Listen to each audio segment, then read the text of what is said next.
or values of their religion. But what happens when fear is the connecting bridge between yourself and your religious values?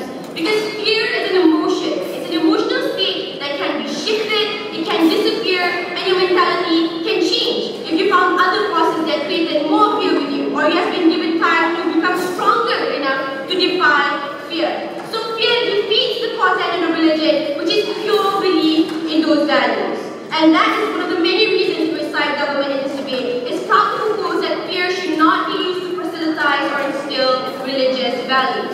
Ladies and gentlemen, this will be a value judgment debate examining how fear impacts society of individuals who choose to embrace a certain religion because of it. So the scope of this fear extends to both fear of worldly sanctions, but also fear of higher eternal sanctions.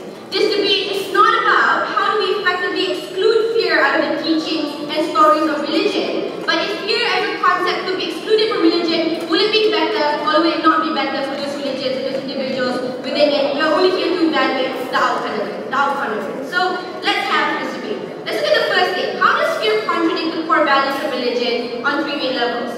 Firstly, how it impacts an individual's choice to embrace a certain religion. Because it's very easy to establish that many externalities come into play when it comes to decision making. And we commonly accept social pressure to be one of it. Many individuals dare not convert out of their religion when they live in communities that are particularly religious, or when they live in communities where the majority embraces that certain religion, because they have a fear of being shunned or disowned. But this fear is not implicit. Schools are explicit in condemning society by telling you we'll reject you as part of our community if you convert out of those religions. Because this threat is derived from a larger fear from those religious teachings. They say things like under Islam, if you convert out of the religion, you'll be stoned to death. And the believers should not associate themselves with those who are no longer believers of those religions.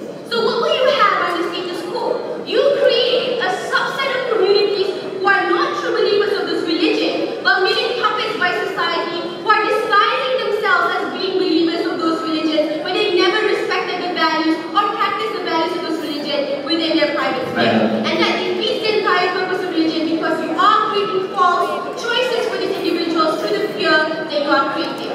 Second level, how is this not considered a true belief in that religion?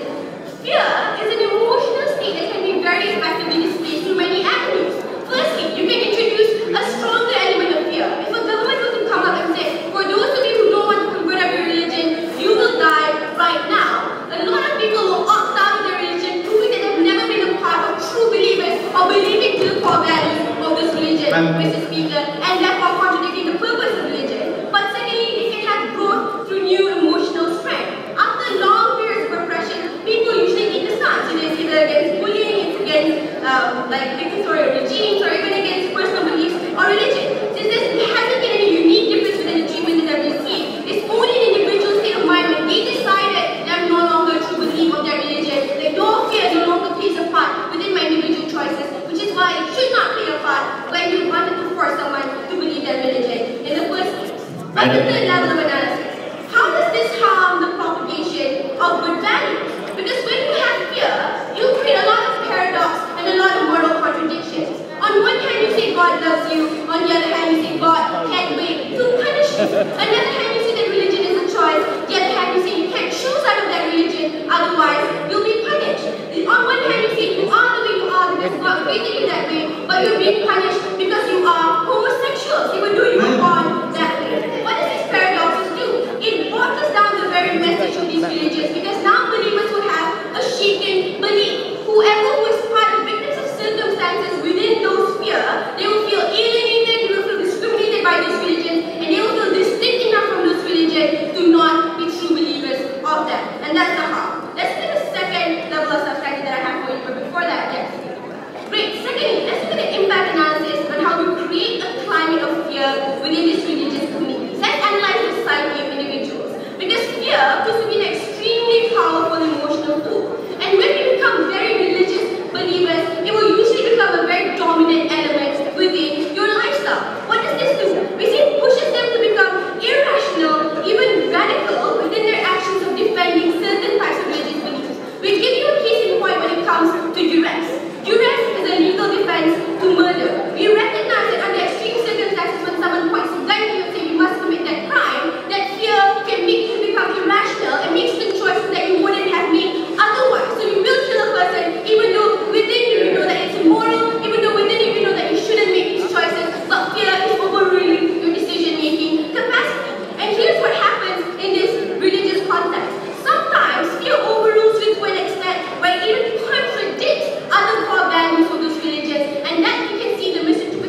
existed in the past few centuries and decades. Oh, before you 6 minutes, yes. Yeah, true. So fear is an element that isn't always static, conceded. But when you concede the idea that if you do good, there is Jesus the rewarder, but also Jesus the punisher, what you call a contradiction, we would call a balance.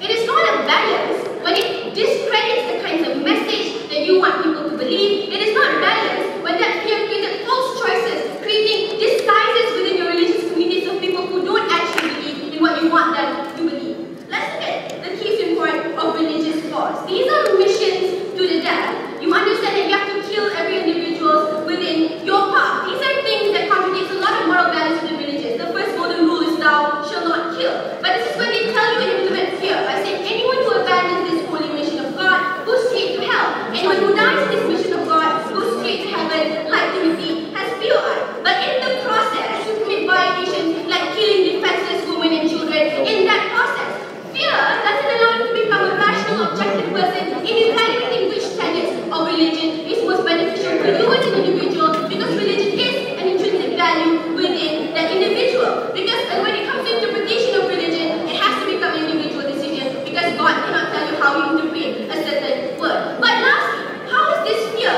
different from the kind of fear that is created by laws? We see firstly, laws are meant to avoid tangible harm suffered by society, as opposed to some kind of eternal ethereal fear in Bibles, where it's not meant to avoid anything tangible being brought to society. But most importantly, laws can change. Society dictate what is an acceptable level of fear that everyone should suffer for, because so it doesn't restrict society as a whole. And lastly, lawmakers can be held accountable to this context